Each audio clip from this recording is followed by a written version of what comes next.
Well, we will go to the papers in a little while, but just before that, let's... a few things stood out in the conversation that the Inspector General of Police has had with the people, of course, at that meeting, and consequently broadcast to the entire nation. And that is talking about, a number of things. First of all, the fact that the year 2021 has been challenging, and indeed it has. That's not reckoning with the humongous challenge of 2020.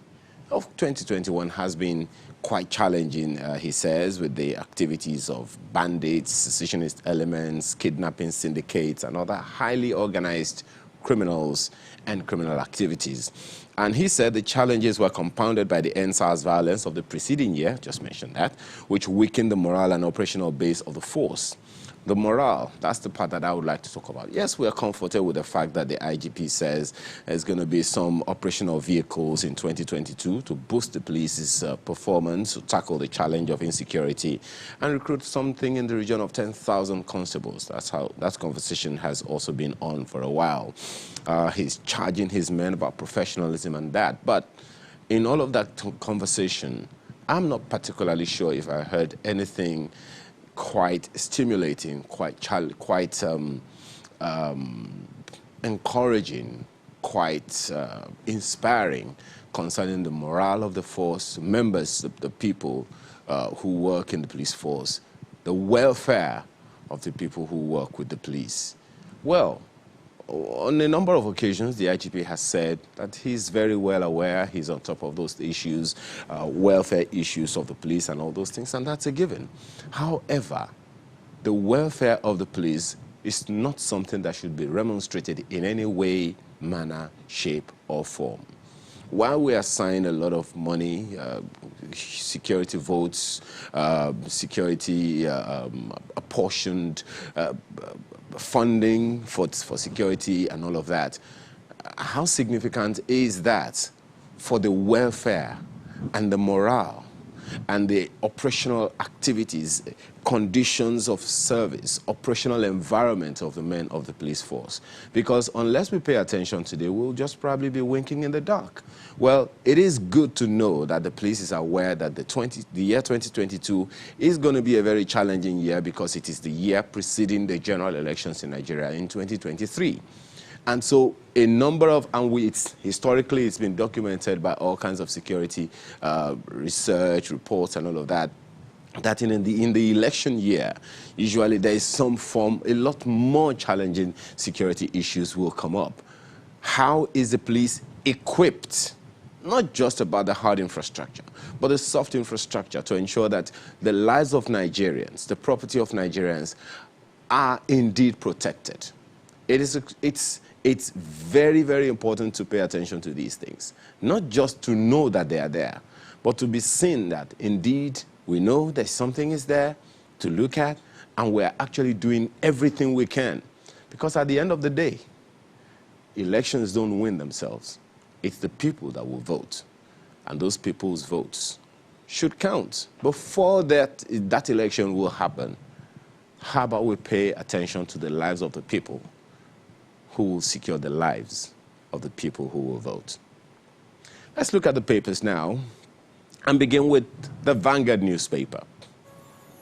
Omicron is still in the news. Nigeria threatens UK, Canada, others. That's the perspective of the Vanguard newspaper this morning to what's happening.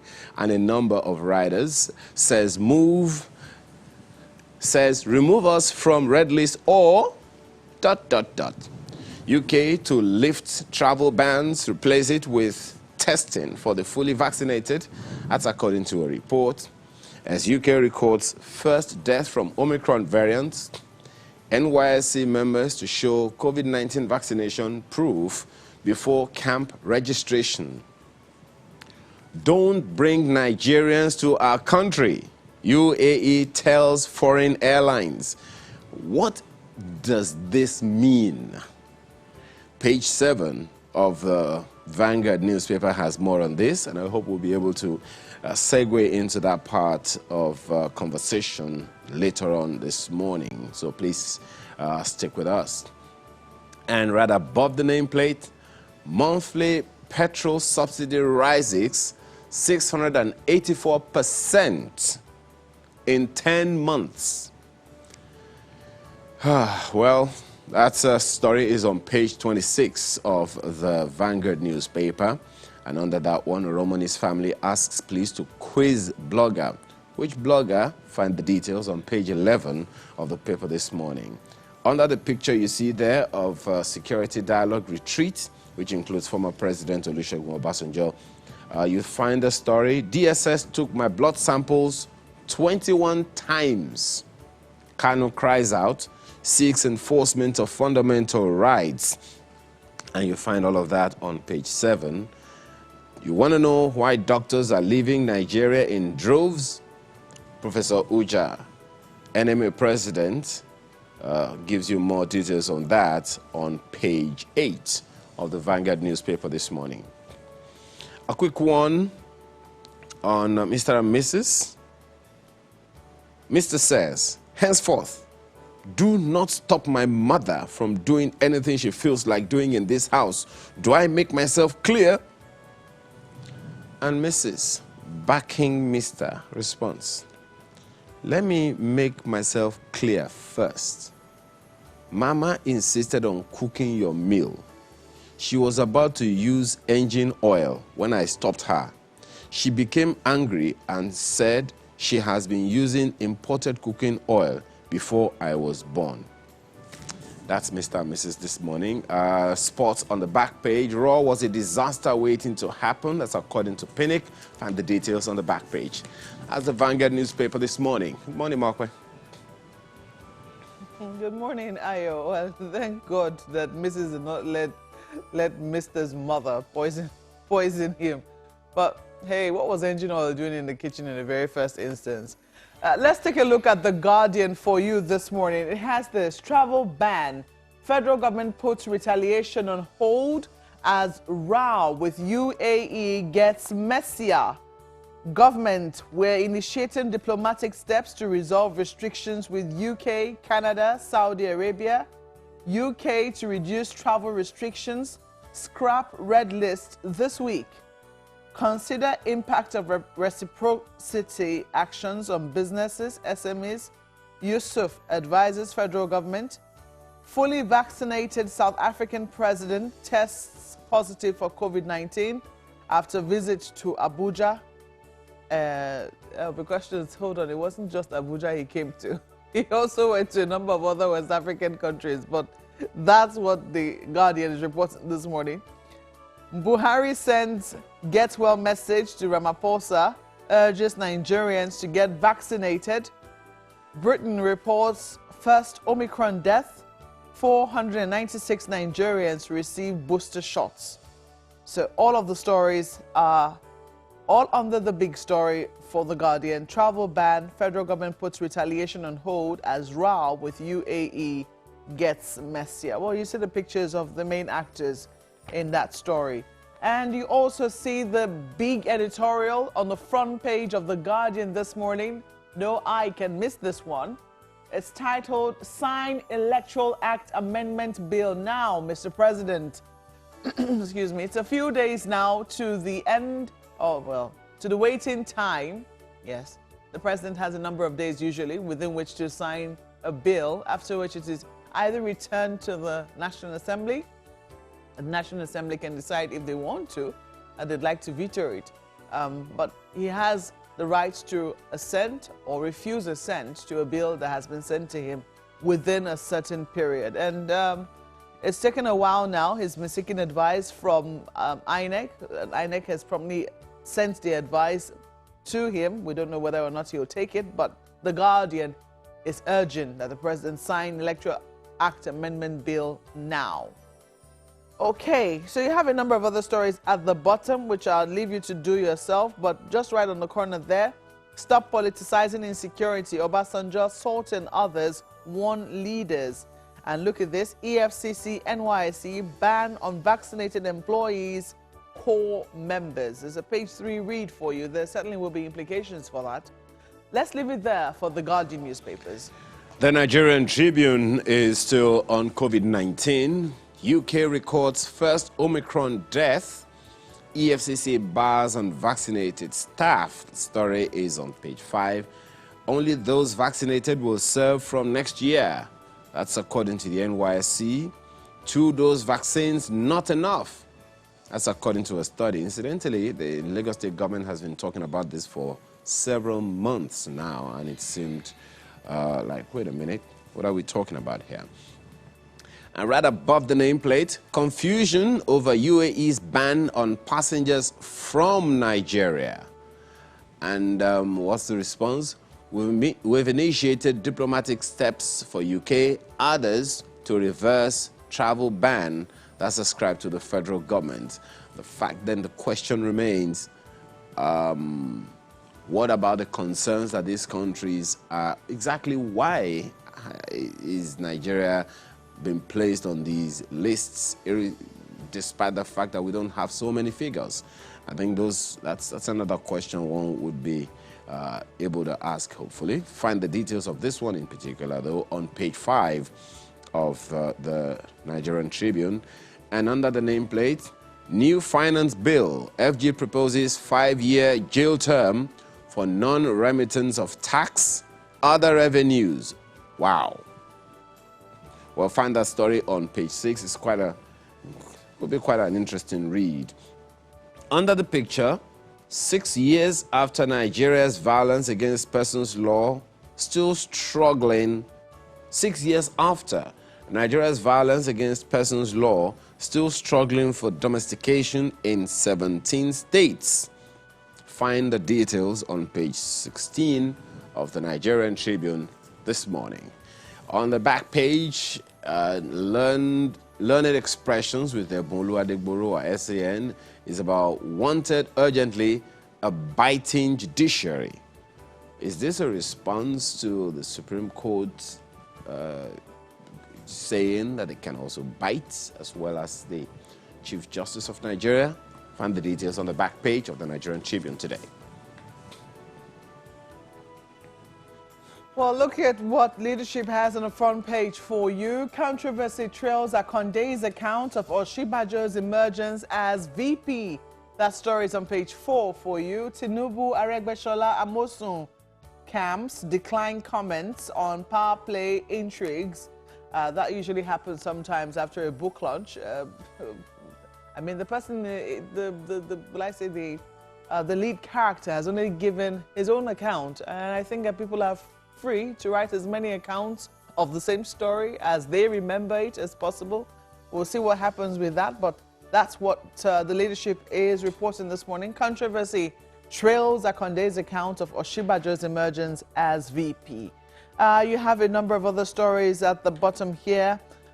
Omicron UK to lift travel ban on Nigeria. Others, Nigerian passengers eye Lome, Ghana as escape routes.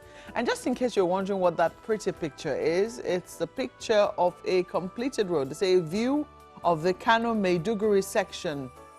Yeah, Kano-Maiduguri Road Section 2, Shuwarin Azare with spur from Dutse to Kwana Huguma in Jigawa, Bauchi states. So I think there was a handover of the road yesterday, and that's the picture you see there. You have a number of other stories just on the corner. Police free detained journalist Shoyombo, that's also on the front page as well.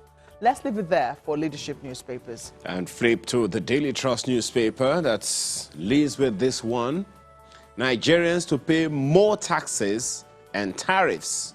That's ascribed to the federal government. Perhaps you need to take it in context, because the first reaction will be, well, what's happening here? Aren't we paying enough already? Look at the riders. Prices of drinks, tobacco, stamp duty to rise. Subsidy removal, additional taxes will aggravate economic woes. That's ascribed to experts, and the details you find on page 5 of the Daily Trust newspaper this morning. Obasanjo to Nigerians, that's right under the nameplate. Don't expect anything more from Buhari. The story is on page 29 of the paper this morning. Exactly what does that mean? Find the details on the inside page. And of course, the picture on the front page is from that story. Under that picture, you find this one. Nigeria, UAE lose millions daily as diplomatic row deepens. Look at the riders. More airlines reject Nigerian passengers to Dubai.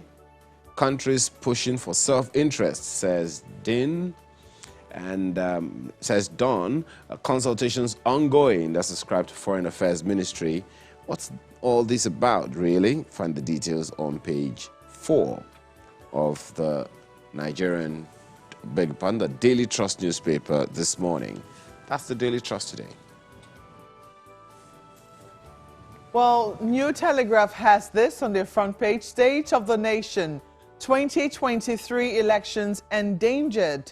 That's from OBJ, Sultan, Clark, Atta, others, as they brainstorm on insecurity, propose state police as panacea to kidnapping banditry.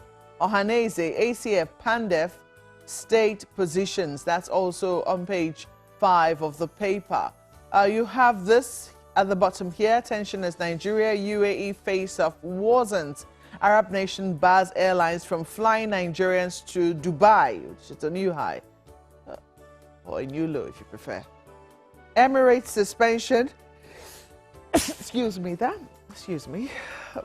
Emirates suspension in line with ICAO. BASA signed with UAE, says federal government. And you also have just on top of the nameplate, 5G, MTN, Mafab win license bid at $273 million. Federal government pockets $546 million. And just in case you're wondering how Lagos is doing economically, they have this story. Lagos grows monthly IGR by 7,400% in 22 years. Okay, that's what they have on the front page for you. They have a number of other stories, and this one might interest you. Returned artifacts handed over to Oba of Benin. That story was also prominent yesterday. We were there live for you in Benin as the documents were signed by no less than the Oba himself. Shoyinka, Obaigbin, and others named BOT members of Benin Royal Museum. So that story, it's there. Let's leave it there for New Telegraph. Nigerian News Direct is next. And what do we have? National Assembly members receive over 1.12 billion naira per tenure as salaries. That's on page 3. And has a number of riders. Denies Assembly being a rubber stamp to executive. Lawan-led Assembly not serving Nigerians but Buhari. That's ascribed to Fadaka. And 9th National Assembly worst in Nigeria's history. That's ascribed to the spokesman of the Labour Party. Find out what all of that is about on the inside pages of the new Nigerian News Direct this morning. Under that picture, you have this one. Finance Bill 2021. Our tax system must work for every Nigerian. That's ascribed to FIRS Executive Chairman, and the details you find on page 3 of the paper this morning. That's the Nigerian News Direct today. And we have this one. Daily Independent is next, and it is interested in the UAE story. UAE rescinds decision against Nigerian travelers to Dubai. Ethiopian Airlines to resume boarding of Nigerians today. Stories on page 7. Restriction due to rising COVID-19 cases in Nigeria. That's ascribed to the UAE. Find out what all of that is about. A number of will seem confusing stuff, but that's what you have there. Under this picture, insurance boards may be viable for unpaid claims by firms. Find the details of that one also on the inside. It continues on the inside pages of the paper this morning. And very quickly, leadership. Okay, I think we have already taken that one. I guess that's the papers this morning, the much of the papers we can look at already, today's papers. We're back after now to take on the issues for the day. Please stay with us.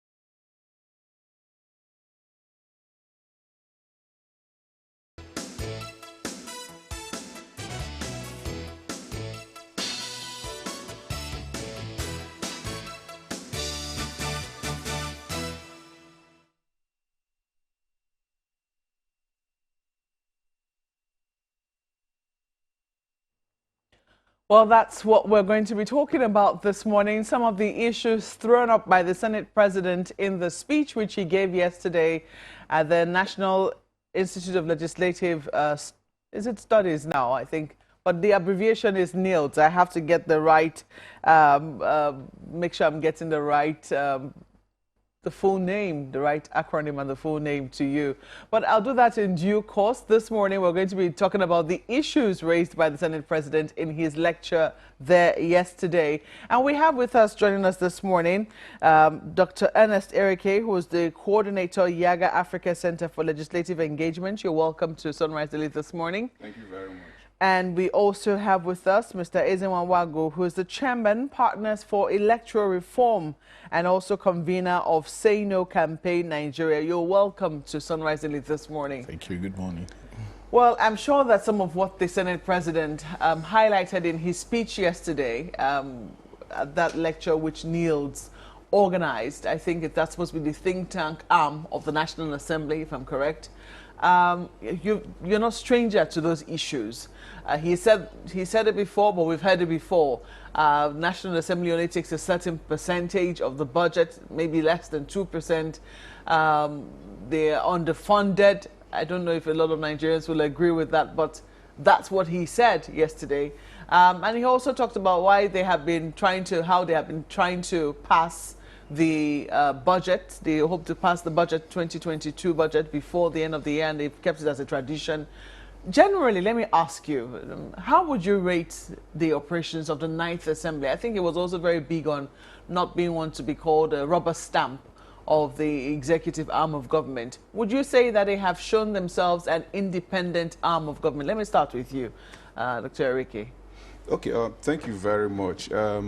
First is to commend the effort of the National Institute for Legislative and Democratic Studies in starting a lecture series of this nature, because one of the things it has done is to bring information that Nigerians have been looking out for. For instance, yesterday the Senate President reeled out the salaries and allowances that members of the National Assembly get. Now, this is what Nigerians have been trying to get over the years, and the National Assembly hasn't been forthcoming as far as this is concerned. And so it is commendable that we are having a lecture of this kind that will enable the people know more about the workings and operations of the National Assembly. But in terms of rating the performance of the 9th National Assembly, we will say that it is a mixed bag.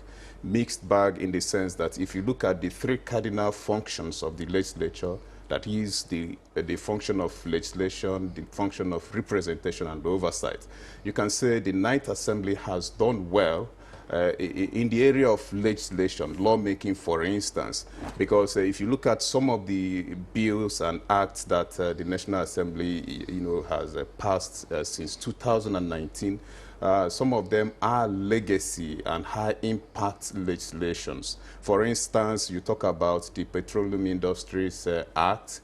You talk about the electoral amendment bill that eventually passed after several delays in the 9th Assembly, as well as some other, the Deep Sea, the Sharing Contract Act that was also passed and signed by the President. So if you look at some of the legislations that they have passed, they are high-impact legislations.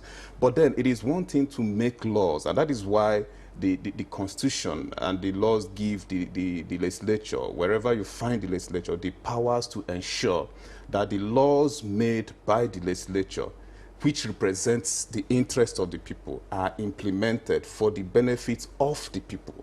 And so if you make laws and you do not follow up on the laws in terms of oversight, then you will also be failing in one area of your responsibilities. And so if you take the function of oversight, we cannot rate the National Assembly highly as much as we rate them highly in the area of legislation. If you also take the function of representation, now the function of representation and oversight as well as legislation will also go together, because the primary essence of having the legislature is to represent the interests, the wishes and aspirations of the people, either in making laws or in carrying out oversight. And so if the Ninth Assembly has failed largely in the area of oversight, as we have seen, then the function of representation is also suffering as far as the Ninth Assembly is concerned. Because what the people want is an assembly that reflects their wills. What the people want is an assembly that reflects the aspirations of Nigerians. To a very large extent, the Ninth National Assembly hasn't reflected the wishes, the aspirations, and desires of Nigerians in all areas. If you talk about the shrinking civic space, you will find out that the National Assembly, this Ninth Assembly, has introduced some bills that would derogate from the rights of citizens. If you look at the manner Such in as, which... you want to give an example? For instance, you recall we had the hate speech bill, the social media regulation, the attempt to regulate the social media, as well as civil society There'll be organizations. arguments that those bills never went through. They never went through, but what we say is that they were introduced. Now, they were introduced and there were attempts to get these bills passed, if not for the action of Nigerians and civil society organizations. Now, if you also look at the way and manner the Control of Infectious Diseases Bill was introduced in the House of Representatives so hastily, a bill that was so contentious, a bill that had so many provisions that could have derogated from citizens' rights, that bill was introduced, was read the first time and second reading taken on the same day, without even members of the House of Representatives having seen a copy of the bill and the provisions of the bill. So in that area of representation, like we said, we can't also rate this current Ninth Assembly highly, as much as we rate them highly in the area of legislation. Well, there's still some areas that will be contentious. So, for instance, when you raise that, the infectious diseases bill, which came up on the floor of the House, I mean, in that area, there will still be debates as to whether or not, you know, rights are absolute when it comes to matters of health, as we're seeing right now with the enforcement of trying to get people to take the vaccine, the vaccination for COVID-19. But let me come to you, Dr. Wago. I don't know what you make of the Ninth Assembly. I like the fact that, you know, Dr. Reke has broken it down in terms of the functions of the National Assembly and has been able to rate them according to each of their functions. Would you agree with his own assessment? Well, I do agree broadly with his assessment because he's been able to situate contextually the functions of the legislature and how this legislature had proven itself within this legislative year. But I see a National Assembly that is still very short on accountability, transparency, and openness. If you listened to the Senate President, you didn't see exactness in terms of comments. You saw about. And I wouldn't be expecting somebody who wants to really come through in terms of putting this in public space to use things like about. There is no about. How much is your salary? There should be specific amount that is your salary. It can't be about. Okay, because there is either an amount that is clear, that is known. So it's not different from what those who were before him were doing in terms of still putting a haze around those figures, you know, about. Do you think it's because perhaps his own salary or his own allowances might be different? Because we do know that principal members get more than, you know, regular members. It's a matter of, it's simple. We're not asking for these salaries. We don't want to share them with you. It's simply a matter of, this is what I earn. And for over a period of time, I've shifted away from this humongous salary thing to service delivery. Can we match what you earn with what you give to us in terms of service delivery. Can we, on the button, see how our representatives vote on any issue? So that's a big question now. Since you say that's what, it would seem that a lot of Nigerians have now transitioned from that. If we're not going to get, if this is all the transparency we're going to get, the question now is, what is this monies which you're earning delivering to us? How would you rate that? That's what I'm saying, that I knew that the National Assembly, for instance, installed a machine that can help us say, for instance, that can help us, for instance, determine where you stand on any matter. NASS talked about all the beautiful laws that were passed, but some of the most important sunshine laws are still lying in the National Assembly. The whistleblower bill is 5 years old in that assembly. And if you are talking about transparency, openness, okay, one of the most important bills that shines the light on transparency and openness will be the whistleblowers bill. So there are political bills that enhance the public image of the National Assembly, but the real fundamental laws that help to shaping society in a way that citizens can make a call on corruption is still very, very, we're low and short on that. But having said that, I think that one of the things that the National Assembly has not also been able to deal with is the issue of diversity. The National Assembly is, for me, first and foremost, an institution that cures issues around diversity. So if you find some of the challenges that we have... By diversity, what do you mean? Representation. You must be able to represent the different sections. So if we say that we are shrinking on diversity issues and the rest of it, it is because the National Assembly has not lived up to its billing as an institution that deals with the issue of diversity. So that brings me to the question of... In what respect? Representation. In what respect, more specifically, because when you talk about diversity, they're going to say the National Assembly is an amalgamation of every part of this country. What can be more diverse than that? No, you see, what are the issues that we're dealing with? People have a sense that they don't belong. There's a sense of, we don't belong here. So if, for instance, you are dealing with livestock transformation agenda, which is the Ruga thing, for instance, whose responsibility is it to break it down to their constituents? Who should take it down? So he's talking about representation. So you find those constituency offices that are rituals. They are just ritual offices. In terms of engaging government policies down to the people you represent, that is absent.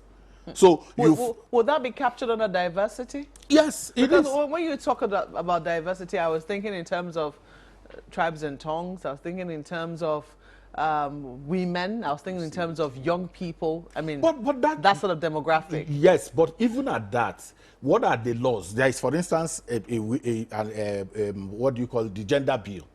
The gender bill is in the National Assembly, right? Who is having that conversation? Where is that? Where have you participated in that conversation at the constituency level? Because we paper over these things. They are significant in solving some of the little challenges that we face. You don't need to be a woman to take the gender bill to your community. What about the fact that they're seeking to include more women through legislation? I mean, at least we know that Honorable Onye Jocha has been pushing for that very strongly, and she says why should it be just Onye Jocha? No, but she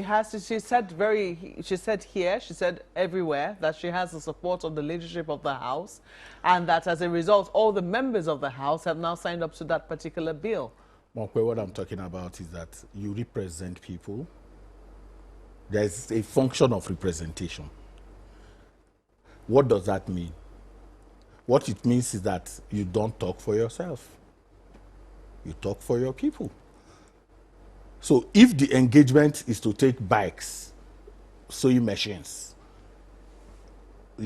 all of those things to the people, and then through a camera, have you truly represented? That's the question that I'm asking. No, but is there no disconnect? Only recently I had the chance to interview the Chairman House Committee on Customs and Excise, and he was talking about how remaining, talking about this this bill which the president is yet to sign, the Electoral Act Amendment, and you know the benefit of direct primaries, which the House and in general the National Assembly has opted for. What the advantages for him? He believes that if a politician remains popular in his locality, there is no way he will not continue to be returned. There is no way that that particular bill, as passed by the National Assembly, will not continue to favor him. Talking about popularity, I was asking him about how he was able to hold the interest of his own voting constituents. That's what I was looking for.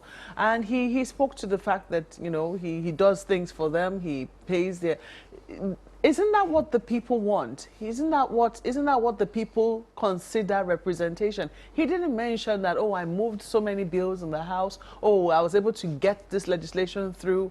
That's not what the people are concerned about. How do we begin to bridge that? Because it was him that sometimes we understand it a certain way, but the people who return these people to office understand what their jobs are supposed to be in a certain way. Do you see that problem for lawmakers? Yes, it has been a problem over the years, and as some people will tell you that you get the kind of every society gets the kind of legislators or even the kind of government you desire or you create yourself, because in reality, no lawmaker goes back to his constituency, to his or her constituency, to say, I sponsored X number of bills or motions. Now, and people will take such a member seriously. No. What Nigerians wrongly do, what Nigerians want to hear from you as a lawmaker is how many jobs, how many constituents you influence to get jobs in government offices. How many contracts did you bring? How many projects did you, bring to the constituency? How many people are you paying their school fees? How many naming ceremonies, wedding ceremonies have you sponsored, and all of that? And that is an aberration, because it is not the responsibility of the legislature. And the Senate President, mentioned this yesterday. It is not the responsibility of the legislature to begin to do all of this. But then again, to make reference to the Senate President's speech, which was on perception. Now, you also create the kind of perception people get from you. Now, in an attempt to win elections, legislators begin to make promises that are outside legislative responsibilities. And therefore, when you make these promises to sink boreholes, promises to begin to execute projects that are within executive purview. Now the people will be looking up to you to fulfill those promises. And when you get into office, instead of making the laws for which the people have elected you to do, you begin to, to look for ways and means through which you can, bring those projects, attract the jobs, and so on. And so that is the perception, and that is the reality. In the words of the Senate President, perception and reality are intertwined, and you cannot separate them. Now, members of the National Assembly and the legislature generally in Nigeria have created this tradition of the people holding the National Assembly and the legislators to begin to provide executive responsibilities, to begin to, to execute the functions of the executive, and therefore have shifted away from the core functions of the legislature, which is to bring the issues, the interest, the desires of the people before the National Assembly, in order to receive either legislative action or even executive action, which is the core function of a representative democracy. Eze was trying to talk about the issue of representation, for instance. There has been this argument about whether the legislature is a delegate or a trustee in a representative democracy, which the Senate President also alluded to yesterday. Is the legislature a delegate or a trustee? But eventually, the entire argument has culminated to the fact that you cannot find a legislature that is entirely a trustee. That is, a trustee means that you have elected this person to merely reflect the wishes and desires of the people. But a delegate has been elected to go there and ensure that whatever he does is as a result of what the people, want. Now, you cannot have a pure form of a delegate or a pure form of a trustee legislature. You have a mixture of both, where the legislator can also take decisions that are informed by personal choices, and also decisions that are informed by the choices and desires of the people. But at the end of the day, the issue is that the main purpose of having this institution of the legislature is to represent the people, because all of us can no longer represent ourselves as we had in direct democracy. And therefore, as a result of the fact that we cannot all represent ourselves, we have entrusted some people with this responsibility of speaking on our own behalf. And therefore, in any representative democracy, representation remains the key issue. And it means, therefore, that the people have entrusted you with the responsibility of ensuring that the executive arm of government, for instance, complies with the laws of the land and implements policies and laws as passed by the legislature. And therefore, if you abdicate from that responsibility, it attracts that kind of perception that the Senate President was trying to defend yesterday, that perception of the National Assembly, the Ninth Assembly, being a rubber stamp. A rubber stamp because the people believe, the people are expecting you to continue to hold the executive to account for its responsibilities, and you are not doing so. So let's, Mr. Mago, quickly intervene. The tragedy of public commentary in our country is the celebration of abuse. When something is an abuse, you don't celebrate it. Part of the thing is to continue to touchlight the fact that what is being done is wrong. The National Assembly has 3 known responsibilities, and it shirks that responsibility often by veering to other responsibilities that is not theirs. And that is why we created this funny thing we call constituency project. The whole idea of constituency projects were created to bridge the gap between providing, and even at that, it's still abused. It's still abused in the sense that the people who become the projects themselves are supervised, and the contractors are the people who ordinarily should oversight it. So when we have that challenge, the thing to do is to say, look, we run a different kind of system. We run a zoning system here, which means that you cannot claim that you want to be in National Assembly for 45 years like it is done in America. When you do yours, you leave. Other people come and do theirs. Well, in some places, some lawmakers have been there many years. No, that's what I'm saying. 12 to 16 that's why years. they are now, they want in to... this assembly. No, that's the point. The point is that in that situation, you are also creating crisis. If you go to those environments where you have those people staying for long, because the whole idea of this soul zoning is to create a situation in which people have a sense of belonging. I know the attrition level in the National Assembly is low, okay, and that is why they want direct primaries and the rest of it, okay. But the bigger issue for me will be a system in which our people continue to have a sense that this democracy belongs to them, and that there are no few people who have hijacked it. And the National Assembly has responsibility to deal with that.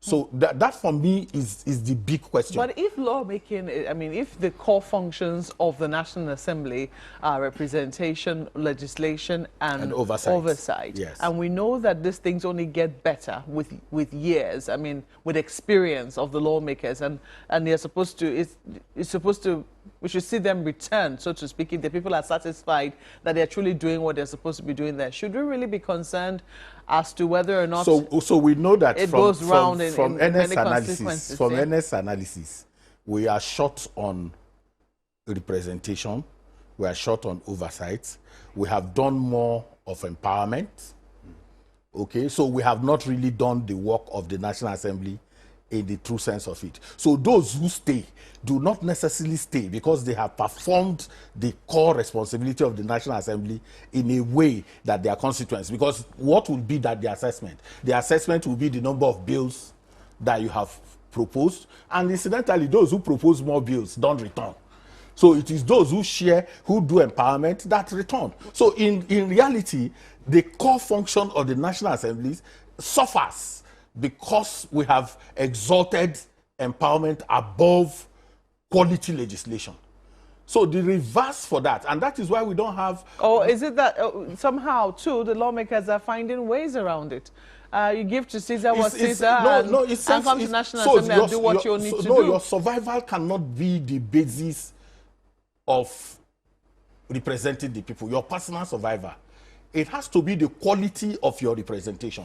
It has to be the quality of lawmaking. It has to be the... So if it's about empowerment, you don't need to go to school to do empowerment. Anybody can do anybody can buy sewing machine. Anybody can buy whatever and share to the people. You can buy rice, you can give things. So you don't require any serious training to be able to do that. The one that requires that skill that we are talking about is suffering in the National Assembly because we have exalted what is an abuse over the real function of the people. Well, let's take a break at this point. When we return, we'll be taking this to Lagos as well as taking into the spokesperson, that's the Chairman Senate Committee on Media and Public Affairs, Senator Ajibola Bashiru, who should be joining us very shortly. Please stay with us.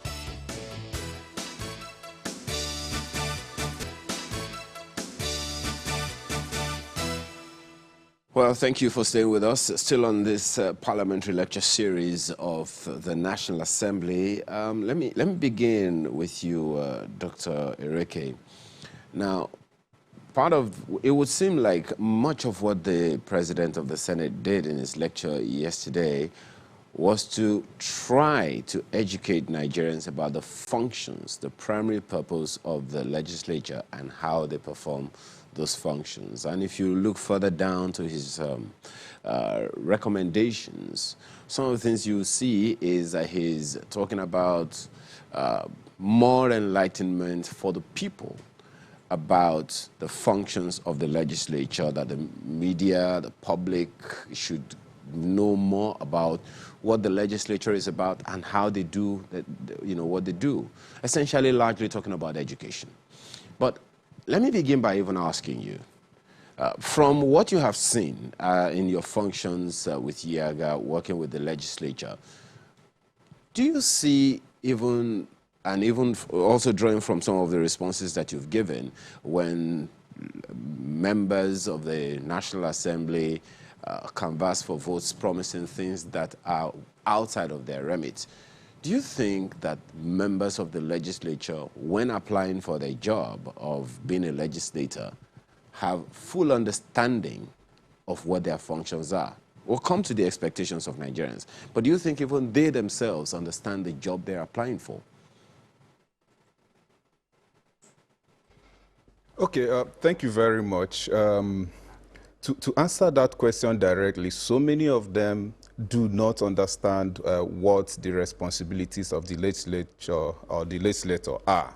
And again, it is to solve some of these issues that, for instance, my center, the IAGA Africa Center for Legislative Engagement, and the IAGA as an organization started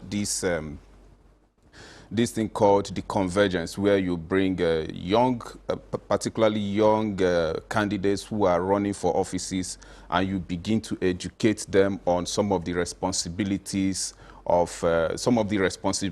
expected of them when they are elected into office.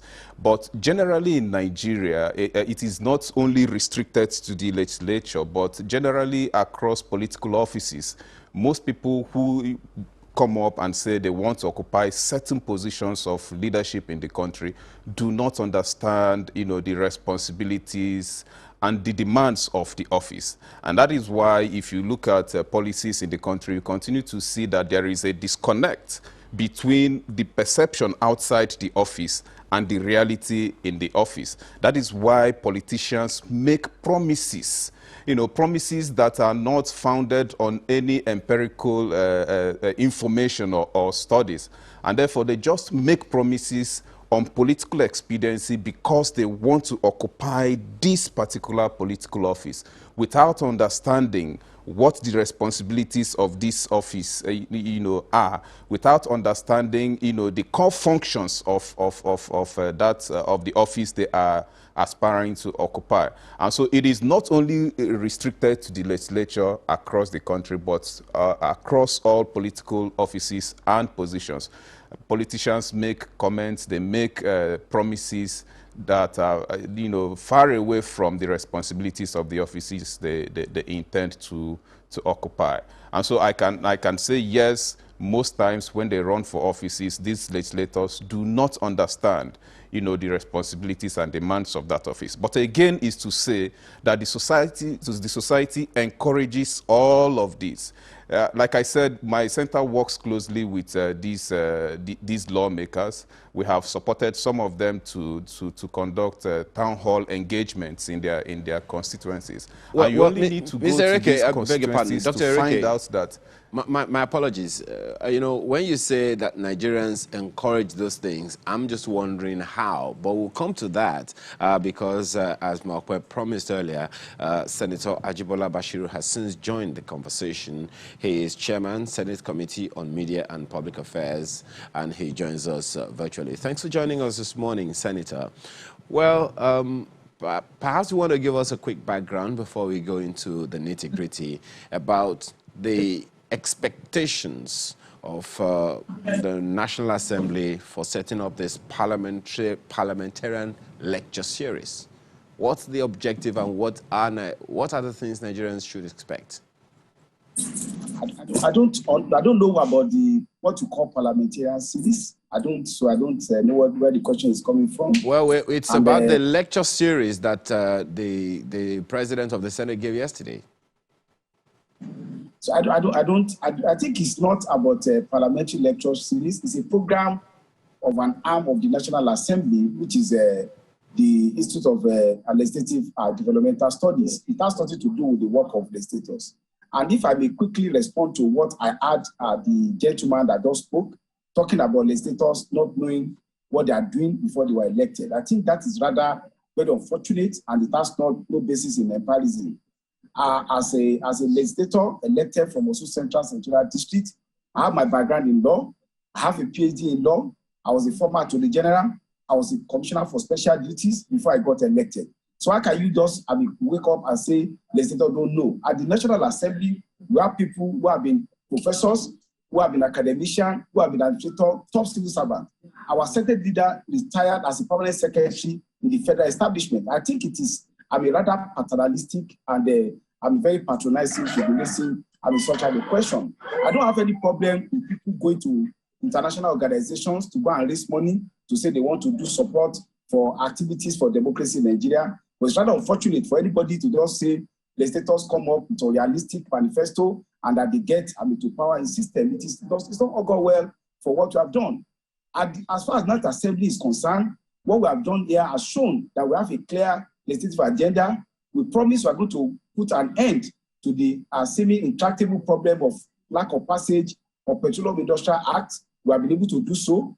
We have been able to work on some other meaningful legislations in terms of Banks and Other Financial Institutions Act, and as well as the Company and Other Matter Act to ensure ease of this business. These were part of our legislative agenda. So to come up with a position, possibly to get funds from lenders, from foreign support group, and give a very banal allegations of legislators not knowing what they are doing or what they are elected to do, I think it is rather unfortunate and should not be encouraged by anybody. I challenge Yaga and the gentleman to go and look at the profile of people who are elected and their background and publish it and show whether there's anybody that has no stint of work either in the corporate world, in public service, or in some other endeavor before they go to the National Assembly. And I think I also challenge them to also see if it is easy to get to the Assembly. Let them, rather than just criticizing, let them go and contest election and do so. So I would say that the National Assembly is working, in terms of legislative intervention that has meaningful impact on the life of the people. Yesterday, we had the public hearing on the finance bill, and the highlight of the finance bill was well articulated, and we call on stakeholders to participate in that legislative activity. So as far as we are concerned, we know what we are doing. We have a clear part of our legislative agenda, and National Assembly as of today is people with individuals like myself who have background not only in private sector, but rich public service experience. Senator, perhaps the fulcrum of the question is in the promises that sometimes when vying for office, some legislators, well, aspiring legislators make. You know, that's why the question is asked. So, because the question that I put to him, and so let me just put it to you as well. Do you think, even before applying for the job of a legislator, whether a senator or as a member of the House of Representatives, or even as a member of the House of Assembly in any state, do you think all the people who vie for this job have the full understanding of what they are vying for in the promises that they make to their people of what they are going to do when they get into office? Your question itself is problematic. You cannot talk of all. In logic, there's what is called fallacy of hasty generalization. You cannot make generalization and use the tar to rub on national legislators. I can speak for myself, and I challenge anybody to mention specific legislators who aspire to office and do not know what they want to aspire for. And I say my record is in public, domain. I was a legal practitioner, and I can go to law reports to see cases that I've handled and transactions that I've done. My sincere apologies so for what I'm saying is this. Then what is the job of a national legislator? The job of a national legislator are basically threefold. One, to participate in making law for the good government of the country. Secondly, to also engage in oversight function in ensuring that public funds are utilized with a view to exposing corruption and inefficiency. And as far as the upper legislative chamber, the Senate is concerned, to also confirm certain important appointments by the executive. That's just basically the work of legislator. So I don't know what manifesto you are going to be talking about. It's not the job of legislator to construct road. It's not our job to provide school. It's not our job to do so. What we may do as part of our position is to facilitate that in the process of appropriation of a national budget, that project are cited in our community, and this is competitive. So I don't know, I think there's a kind of a lack of understanding of the framework of the work of legislator, and that is part of the symptom of the military incursion into our politics. You will remember that 1966, when military came, the legislative arm was the victim, and also in 1983, when the military came. So you have a mismatch in terms of experience in the legislative arm of government, face and face the executive and judicial arm of government. So there is this confusion, even among those people who think they are commentators, who think they know better, that they don't even know the job of legislator to be that of making law, be part of appropriation process, and ensuring oversight of the expenditure of government with a view to expose corruption and inefficiency in those areas. So as far as I'm concerned, and as spokesperson of our Nigerian Senate, and having interaction with my colleagues both in the two chambers, I know very well that National Assembly as of today is people with people, men and women of deep understanding, patriotism, and commitment, to ensuring that they carry out their job.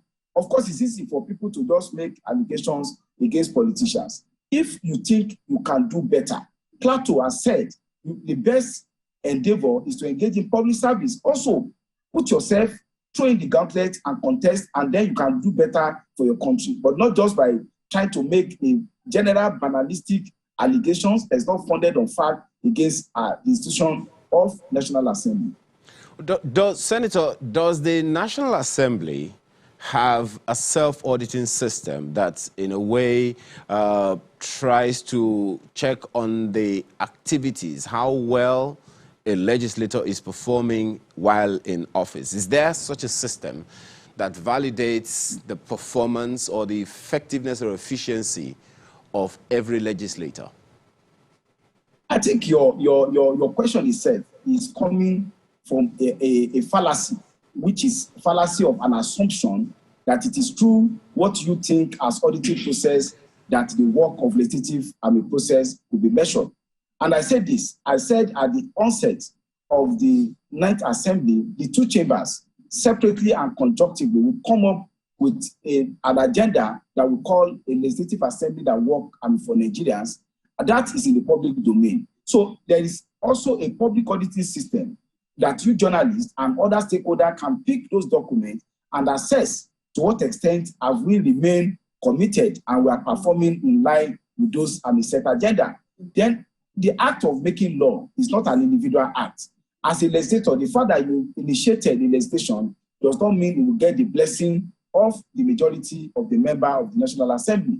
The fact that, for instance, your legislative initiative is not even accepted will not speak to the effect that you are not being efficient. And the way to measure efficiency is the collective work of the National Assembly and not by individual assessment. I've mentioned very impactful legislation that we have been able to make in the past 2.5 years. I've spoken to the issue of the Petroleum Industry Act. I've spoken to the Bank and Other Financial Institutions Act, Company and Other Matter Act, as well as other impactful legislation, reform of the Nigerian Police Force Act, the reform of the railway sector. Those are germane, verifiable activity of the National Assembly that we have been able to do in the past 2.5 years. So the work of National Assembly will be assessed on an national basis, not as an individual basis, because the work of making law is not that of individual legislator. Even though you may be an initiator of the legislation, the collective imprimatur of the chambers, the two chambers, is necessary, as well as the assent of the president to get such legislation to be passed. Well, Senator, the whole idea of this conversation is for Nigerians to have a better understanding of what the National Assembly does. It is not in any way vindictive. It is Nigerians in the effort. Just a second, Senator. Just a second, Senator. Just a second. I'm just coming from the constituency. I understand you, but just allow this to go in.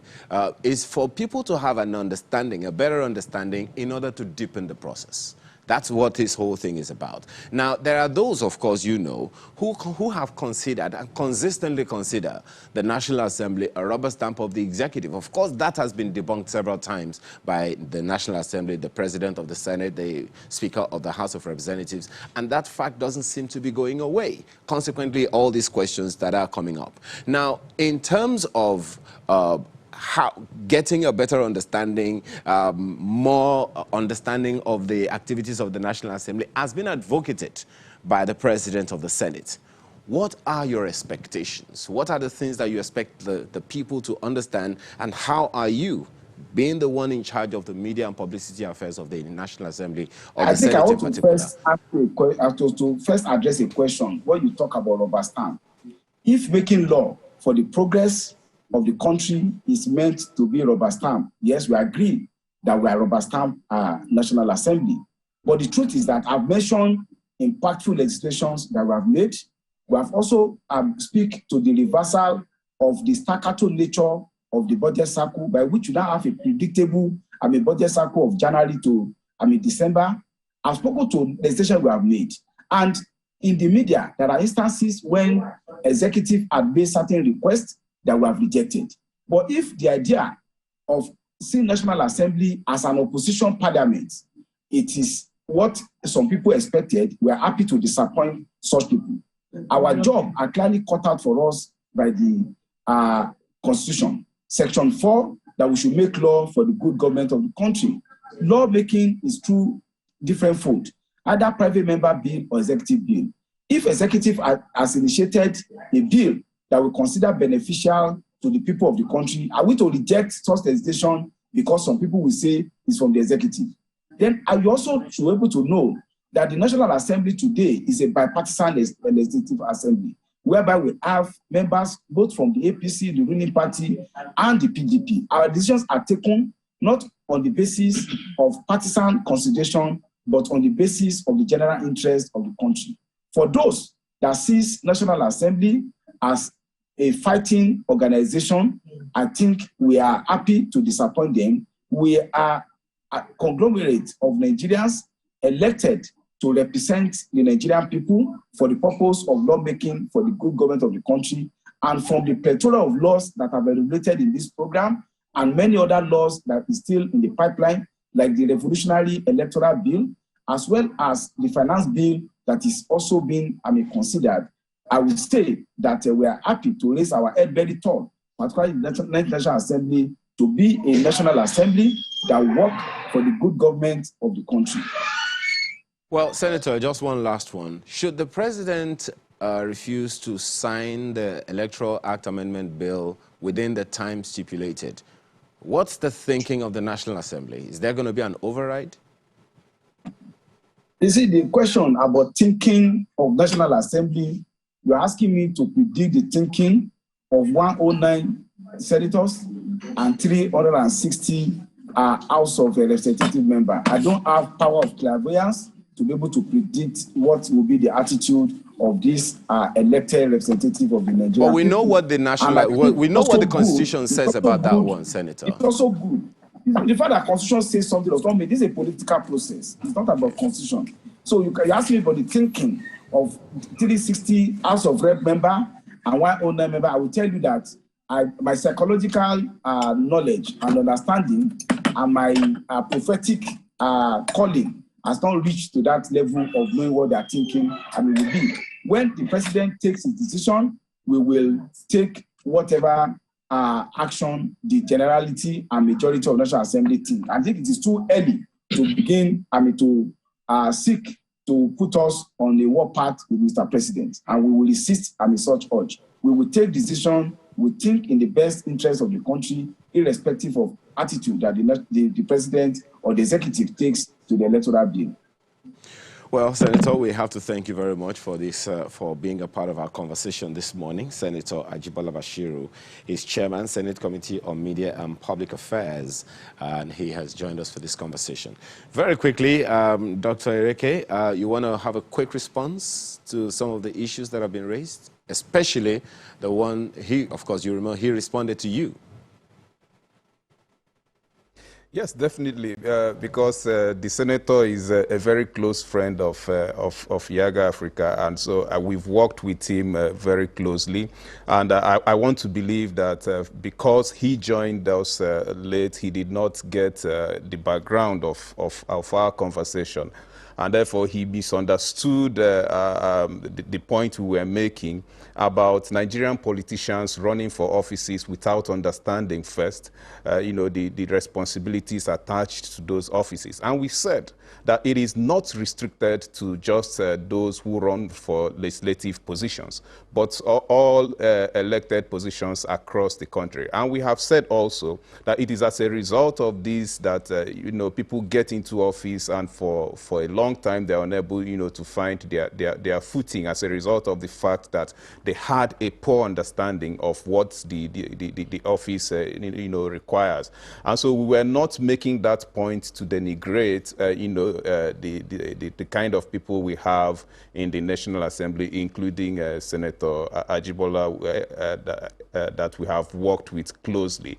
And if any organization in Nigeria has supported the work of the National Assembly in order to strengthen our democracy, I think Yaga Africa has supported the work of the National Assembly largely, and will continue to do so because we want to see and we want to have a better and a strengthened legislative institution in the country that will support, the democratic process and governance in Nigeria. And so we will never, try to denigrate, the National Assembly and members of the National Assembly. But the point remains that Nigerian politicians should understand, the responsibilities of a particular office in order not to institutionalize the kind of tradition we have now, where Nigerians expect that the legislature and legislators should continue to execute functions that are, reserved for the executive. Well, Mr. Wago, he certainly took exception to that. Yeah, absolutely. I think Senator Ajibola conceives his job as this Senate spokesperson to constantly be territorial, safeguard that territory. But the truth of the matter is that you come into a legislative year, the National Assembly organizes retreats for new members. So why does it organize retreat? It organizes those retreats because it contemplates that so many of them have no, in spite of the qualifications. And let me tell you, I've seen a professor of biotechnology who was going to be a returning officer for an election in one of the off-cycle elections. And apparently, they gave him a bag that contains some of the things he would need. The police arrested him. He didn't even have an idea that what that bag contains. He didn't, because you are a professor of biotechnology does not mean you can be elected into the National Assembly. You need some education. You need some empowerment. You need some training to be able to effectively do that job. And I think that recognizing that is important. Secondly, is to say, let us match service delivery outcomes of all these CVs that have populated our National Assembly over the period of time, and then balance it with service delivery outcomes that were is a shame. And accepting that is important. The arrogance of people who occupy public office, that they are the only ones who have knowledge. He sees nothing to be ashamed about. He believes that they have executed their functions. No, but you cannot. Especially according to you have a legislative agenda, and I'm surprised that Senator Jibola, with the quality that he has, does not understand that it is not him that will score that legislative agenda. That it is citizens of Nigeria for whom he sits in parliament that should determine whether they have done well or not. So and who says that this legislative agenda is unique to the Night Assembly? Well, the argument would be that your view is your view, and that it cannot be representative of the generality of the public. No, we do not make any assumption also. But let us look at it. For instance, where you have reported National Assembly, you have interviewed many of them. Can you honestly say this is where your legislator stands on any matter today? Are you aware of how many times he sits in parliament? So we shroud absence, truancy, under oversight functions. They went to committee work and the rest of it. Is there no way the Nigerian people should be able to know who is in committee? Where are you doing the committee work? Should we be able to? You have a National Assembly that its social media link is permanently under construction. Shouldn't we be interested in be able to say that the citizens of this country can hold their representatives accountable on the strength of, you have passed financial bill, you have passed the budget, you have passed. What about these other bills that have laid in that place for 5 years? Are they not important? Are they not significant? For those of us who that matters to, shouldn't we be interested in asking why that bill has not been passed? Those other bills have not been passed. So if for a 4-year period, you count for us on your finger 5 bills, does that give us the balance in terms of value addition that you have brought to the... So the point is that we do not, I do not share, as he said, the whole idea of rubber stamp. I think that there is cooperation. There should be cooperation between the executive and the legislature. We are coming from a fighting mentality where the only way you are seen to be working is when you are antagonistic, when you are cantankerous and all of that. But that's not the point. It does not take away the fact that we need to be able to hold those who represent us accountable. And that is what this program is about. And I think that as we speak now, many other National Assembly members accept this as a challenge, and they are taking it on. So to always defend and say, oh, wait, because you have people who have in public service, even Senator Jibola has no experience in legislature. He has experience in the executive. He cannot transform that whole executive into the legislature. Well, now he has experience. That will be the new argument. We have to thank you both for coming on Sunrise Daily this morning. I do know that the issues will continue to remain, and we'll continue to see how we can break it down for our viewers to understand the importance of this very important arm of government. It's the first listed in the Nigerian Constitution, and have a lot of powers. If utilized, could actually set the country. Utilized effectively, that is, could continue to see the country make progress, however incrementally. We have to thank you both for coming on Sunrise Today this morning. Dr. Ernest Erike is the coordinator of Yaga Africa Center for Legislative Engagement, and Mr. Ezenwa Wagu is the chairman, Partners for Electoral Reform, and convener of Say No Campaign Nigeria. Thank you once again for your presence this morning on the program. We'll take a break at this point. We'll be back to discuss this issue of the diplomatic row between Nigeria, the UAE, and a few other countries. Some of them making progress now, others looks like it's getting messier. What's the take of experts? In just a moment, please stay with us.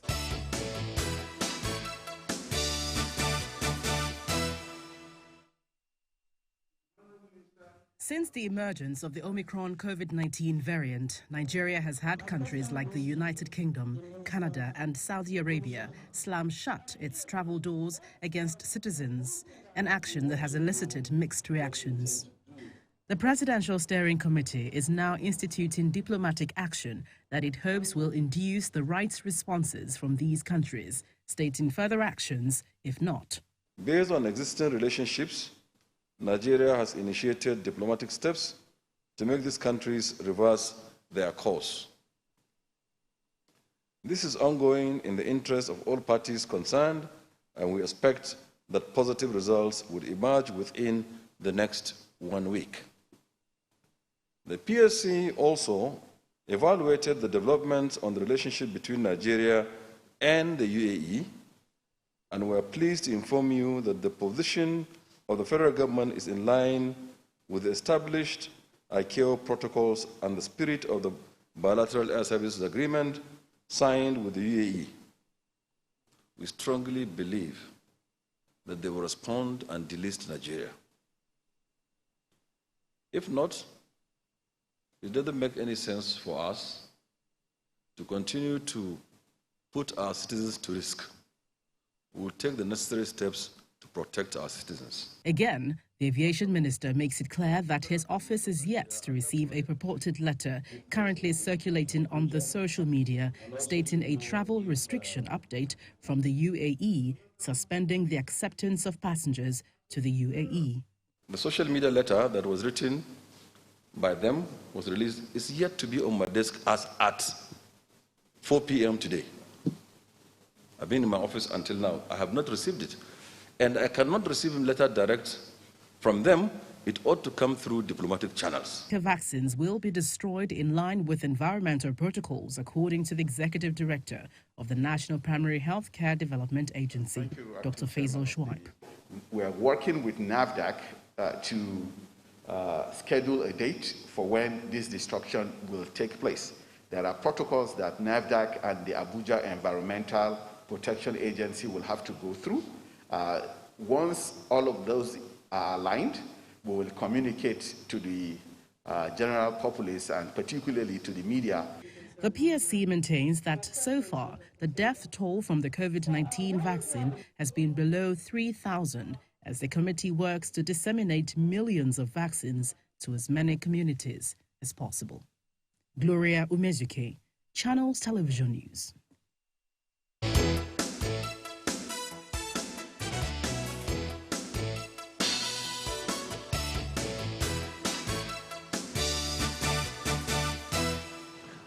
So now the conversations will go from place to place about diplomatic relations vis-a-vis COVID-19 restrictions, vis-a-vis economy, and so many other angles to that same one single story. But this morning, what are the perspectives to be looked at, and what are the authorities to do? You've listened to the Minister of Aviation, Adisirika, say his part, and we, according to him, are expecting a response from those other nations. What are the options?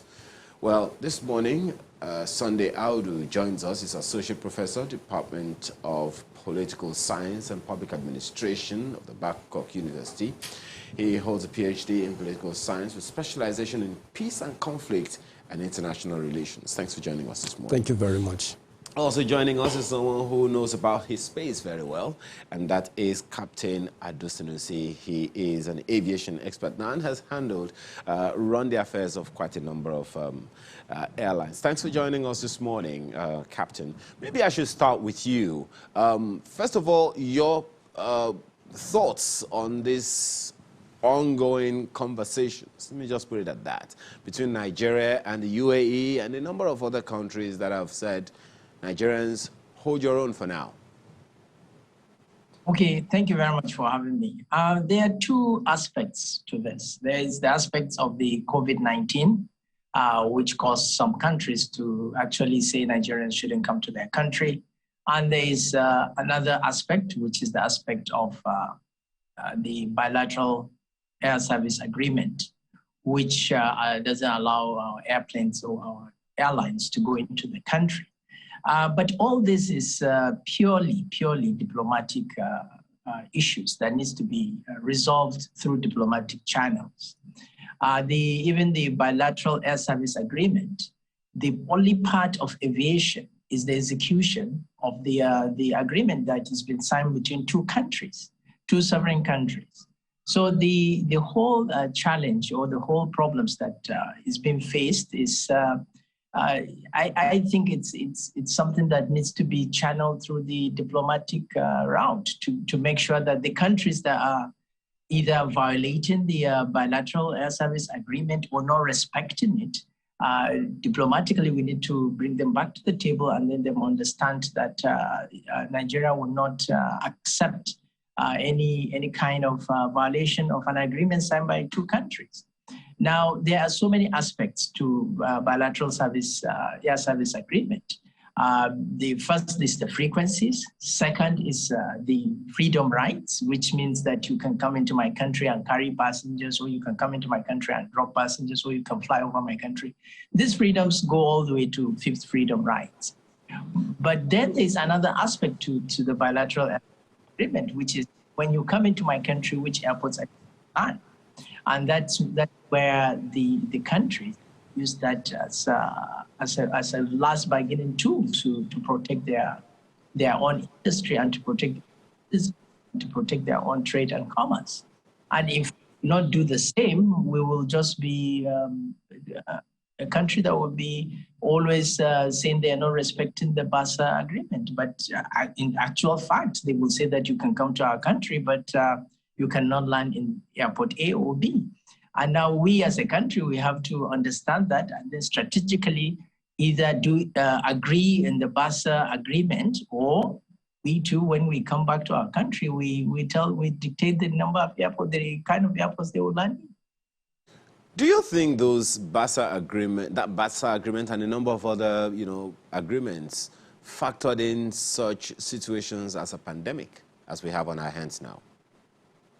Yes, and this is not, I don't think is that are saying that we should not come into their country, they are violating the BASA. They are putting a restriction to our citizens going to the country because the alleged thinking that we have the new variant, Omicron. But it does not stop the BASA agreement. It's just a restriction which I believe is temporary when the pandemic is over, it will resume, the normal flights will resume. Just as if you remember, when all the airports were closed, or all the countries closed their borders during the total lockdown, there was nothing like BASA because we had an emergency of a pandemic. The issue is, again, purely diplomatic. It has nothing to do with BASA as far as Omicron is concerned. And I think it should be handled that way. The only thing, IATA has said it way before the opening of the lockdown in the first instance in early 2020 or middle 2020, when they were warning and cautioning countries that please do not discriminate and let's have a universal way of testing, universal way of entering countries or entering borders so that we do not discriminate from other countries. And ICAO has always been very, very vocal on that issue. United Nations and all the bodies. And if you look at it, it's all diplomatic channels they are using. It's not actually a bilateral air service agreement problem. It is a problem because of the pandemic, and I believe diplomatic channels should be used to handle that. Well, Dr. Audu, he thinks it's purely diplomatic and has little, maybe nothing to do with health. What's your take? Well, thank you for having me here. I key in with what he's saying. Looking at the international health regulations, there is the provision that countries should not, limit or stop anyone from going into their borders. The studies have shown that such actions have done little to stem the spread of, diseases in terms of pandemics like this. If you heard comments from other authorities saying this is not an endemic, it's a pandemic.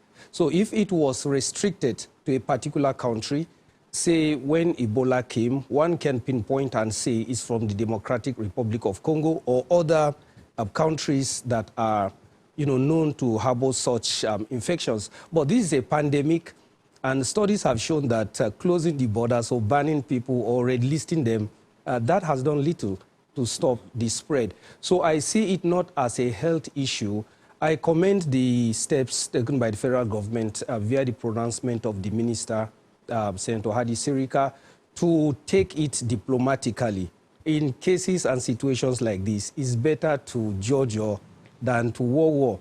Initially, the first response was to begin to issue out threats and retaliatory, insinuations. But I think this attempt to approach it diplomatically is very good.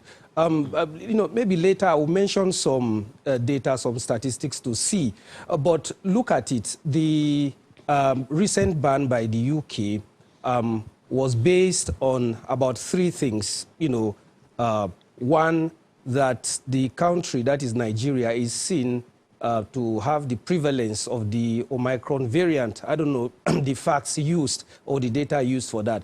Secondly, that there are infections that manifested in the UK traceable to people who traveled from Nigeria. And thirdly, that Nigeria has a strong travel links with South Africa. Now, bad for us, when the ban was announced against South Africa, the President Cyril Ramaphosa came in here, and as we all know, he is undergoing treatment for COVID. Whether that is helping our case or not, well, we wish him good health.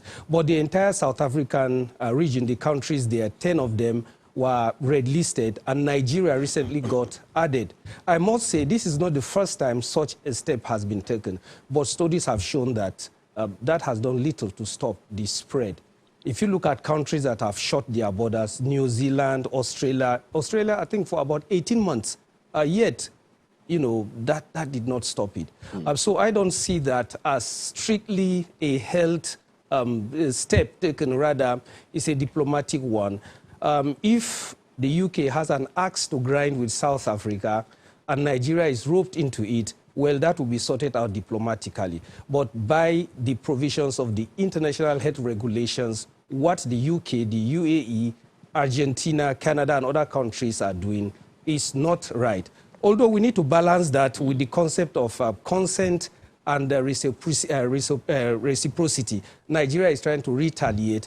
If you look at the news, Nigeria has listed some countries to also restrict from coming into her borders. So how that works out, the future will let us know. The question then would be, on what premise then were those decisions taken by those countries? Because, I mean, right now, if what you're saying is anything to go by, they are diplomatic decisions, not, as some have claimed, not evidence-based, not science-based, decisions. Captain Sanusi has also said the same thing. So I'm just wondering, what should the response of Nigeria be now? For now, we know what the federal government is thinking about reaching out diplomatically, especially the conversations around Nigeria, UAE, Argentina, Canada, and all those, things. Some of them have been wobbly for a bit. It's like there's been some rough air, rough weather up until this moment where the red listing or the ban has been outright and everything. And there are also talks about the fact that, okay, maybe there's been a reversal of that decision from the UAE in particular. So what then are the options for Nigeria? Okay, I think Captain Ado made a statement looking at what happened recently between Nigeria and the UAE, this row about air peace, about the Emirates. So one begins to wonder, has it anything to do with that?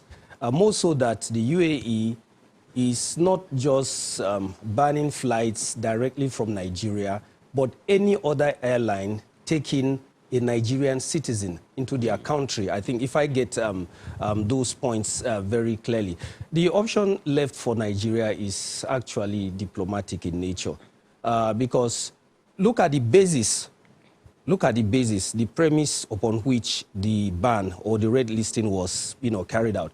One, that they suspect there is a high prevalence of the Omicron variant in Nigeria here. I think from reports, I'm not sure up to 10 cases have been reported of that variant. Two, that about 3 or 7 people traveling to the UK were tested positive, and they had traveled, from Nigeria to the UK. And that Nigeria has travel links with South Africa. Like I mentioned, too bad for us. The president visited here, now he's down. He went to a funeral service and he came down with symptoms. So Nigeria needs to pursue it diplomatically. But I must say, maybe there is good reason based on our attitude in handling the entire thing. For example, look at the tests, the vaccines. Nigerians are reluctant to do that.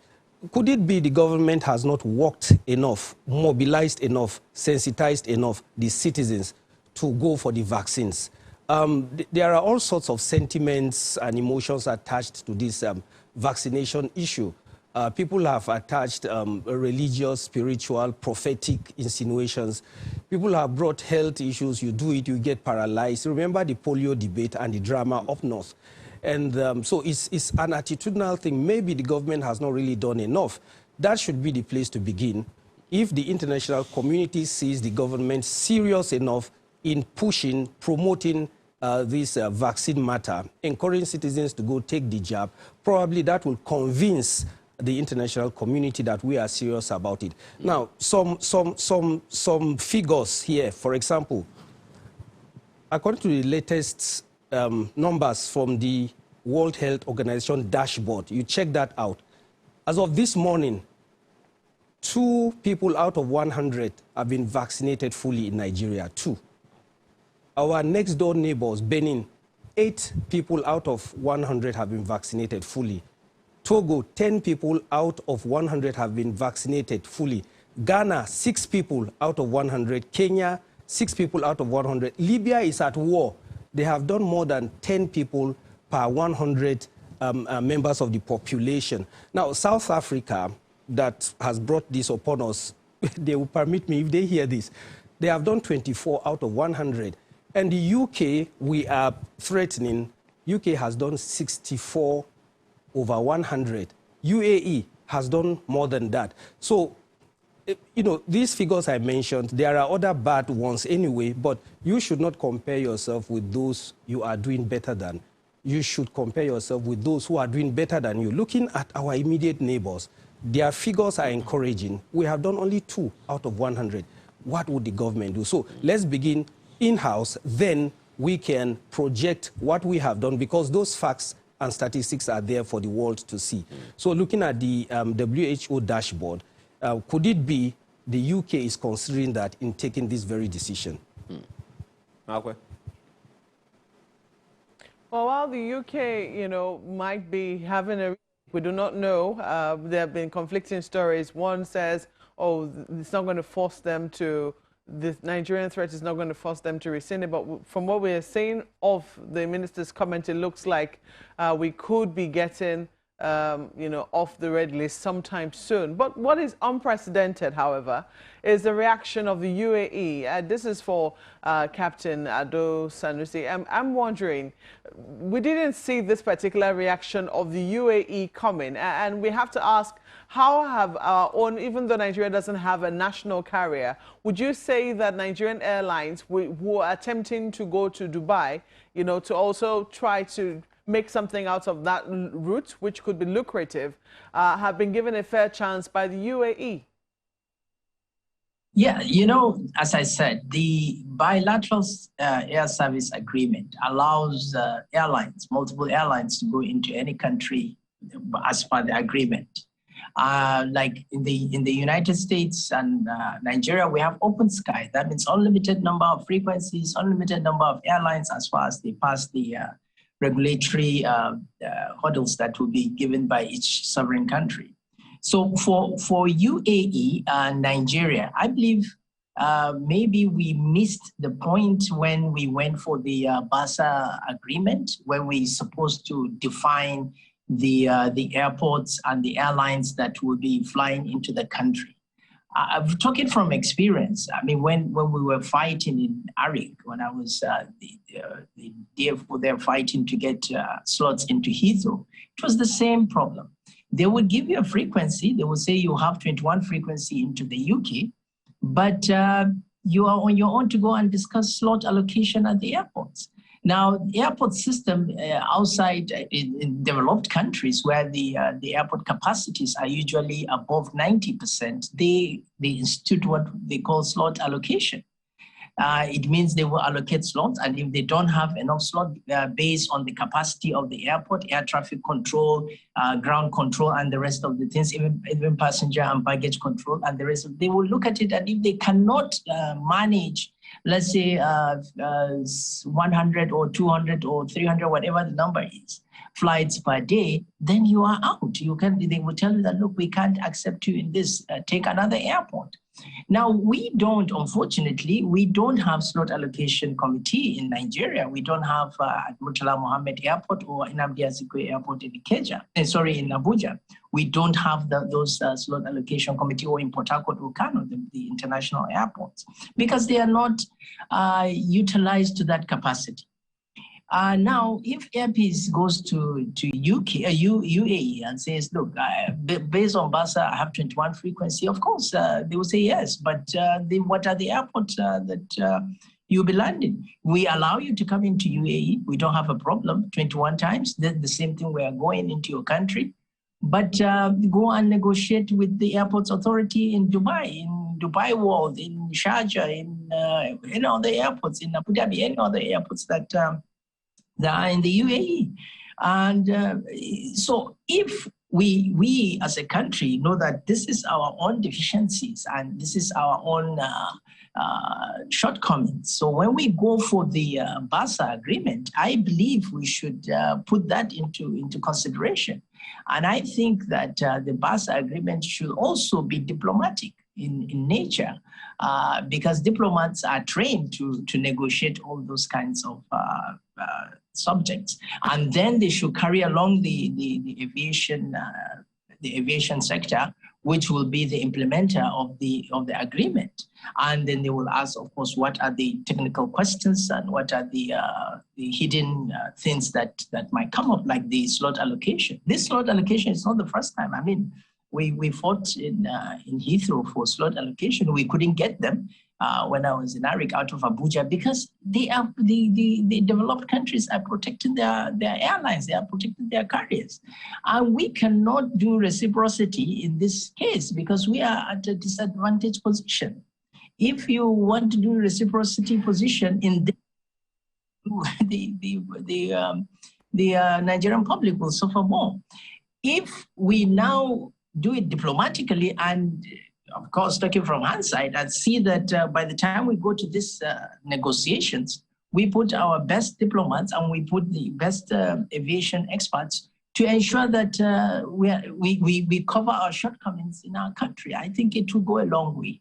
And I believe at the end of the day, we can pressurize Emirates to help us pressurize the Sharjah airport system for airplanes to be accepted in Sharjah. We can do that. We did that with British Airways and Virgin Atlantic during Arid days going to Heathrow.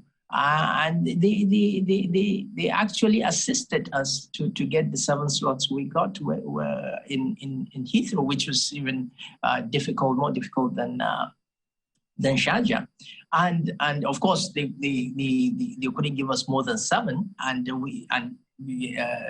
British Airways through BMI, another local carrier in UK, sold the slots. They sold it in such a way that you can never make profit while you go into Heathrow from Abuja, because they want to protect their carriers coming into Abuja. It's the same thing that they're doing in all developed countries. I mean, UAE might be protecting their cargo because probably Sharjah is a good cargo airport, so they see that maybe Airpeace is taking a chunk of the cargo, so they are protecting that aspect of their trade. So when you go for this BASA negotiation, you should go with your trade, you should go with your diplomats, you should go with all that to see and make sure that Nigeria is not shortchanged. Usually reacting reciprocity is a good thing, but you have to also look at what will be the consequences and what will be the effect. And if the overall effect does not give majority of Nigerians or does not give the country the economic benefit, then I believe diplomacy will have to come in and give and take. Well, it's definitely an ongoing conversation, and one can only hope and expect that at least the federal government knows what it's doing. Well, in rounding off, Dr. Audu, what are your expectations of what government should do to intervene in this matter, ensuring at the end of the day that everything that's worth considering is considered, especially because the organized private sector in Nigeria is already flagging this principle of reciprocity as a danger sign for them? Yeah, it's true. I mentioned earlier, Nigeria is a sovereign nation, and the other countries involved are signatories to the international health regulations. And they are not expected under international convention to restrict or red list anyone. But again, in international law, you look at your sovereignty, your national interest, then you consider the issue of consent and reciprocity. Okay. Now, you have options. But looking at our national interest, we must consider the points you raised. Now, just a divergence, but an illustration. Currently there is the diplomatic row between China and some of the great powers over the Beijing Winter Olympics, where, the US and other countries have planned a diplomatic boycott. Now, look at it this way. It may work out and satisfy the political ego of these great powers. But look at the individual athletes that have taken time to practice this may lead to outright boycott. Which of course, China is already threatening that. Look, exactly. We can also have our own way of response. Exactly. Again, so if we consider that, so I think what is left for us is that diplomatic approach. Okay. Captain Ado mentioned it. Is this travel apartheid. If we look at apartheid itself, it was diplomacy that solved it, not war. Okay. So Nigeria should look at that, pursue the diplomatic route, and sort these problems out. Well, as we already know, the federal government is looking in the diplomatic angle, and we can only wait for the outcome. Sunday Audu, Associate Professor, Department of Political Science and Public Administration at Babcock University, as well as a PhD holder in political science with specialization in peace and conflict and international relations. Thank you very much for your time this morning. Thank you for having me. As well as Captain Ado Sanusi, aviation expert and analyst. Thank you so much for your time this morning. Okay, your message is now your contribution to the program. Olagunjuade Olagunjo Oladele, yours comes first about this COVID-19 red listing. Global politics during a pandemic is about the politics of survival. Every country is a player in the COVID-19 arena because no country is unaffected by the pandemic. On these bilateral relations, all the countries are trying to control the situation, and every leader has the common aim of saving their people and their economy from ruin, which makes their approaches vary. But time only will tell how it will move forward. Well, Olorunlo Badeni has this, says there's no way the monkey will shake its head that the gorilla can't. So says a Yoruba adage. It's high time Nigeria started paying other countries back in their own coins. Putting Nigeria and many other African countries on the red list by some other countries was purely political and not scientific. And this is quite unfortunate considering the huge benefits these countries have derived from Nigeria. So says Olorunlo Badeni. Well, this one from Festus Akimboyewa about the National Assembly and national development. While the 9th National Assembly should be commended for its calmness and timely passage of our appropriation bills since 2019, they have failed to prioritize our national development and to be the very heart of change in our country. We want to see the National Assembly that will be the champion of advances in our society. Gabriel Wayham says, as far as majority of Nigerians are concerned, this 9th Assembly is a rubber stamp assembly. It approves almost everything from the executive without thoroughly interrogating the implications. It approves detrimental loans that ordinary Nigerians are bearing the brunt. The opportunity to shake off the rubber stamp toga is to veto the president should he decide not to assent to the electoral bill. That is what majority of Nigerians want from them. That is from Gabriel Wayham. Well, this last one from Alo Tobechuku is a question. Do senators express the interest of their constituency, or do they express their own opinions on our behalf? Well, that's a question for the National Assembly to answer, and that's where we hold the program today. Thank you so much for watching, and have a wonderful and blessed day. I'm Ayo Makinde. Or parts of the controversy that we tried to solve here about whether or not they're delegates or they're trustees. That conversation is an ongoing one. Do continue to send in your comments and your questions as well. Thank you for watching. I'm Maokwe Ogun Yusuf. Goodbye.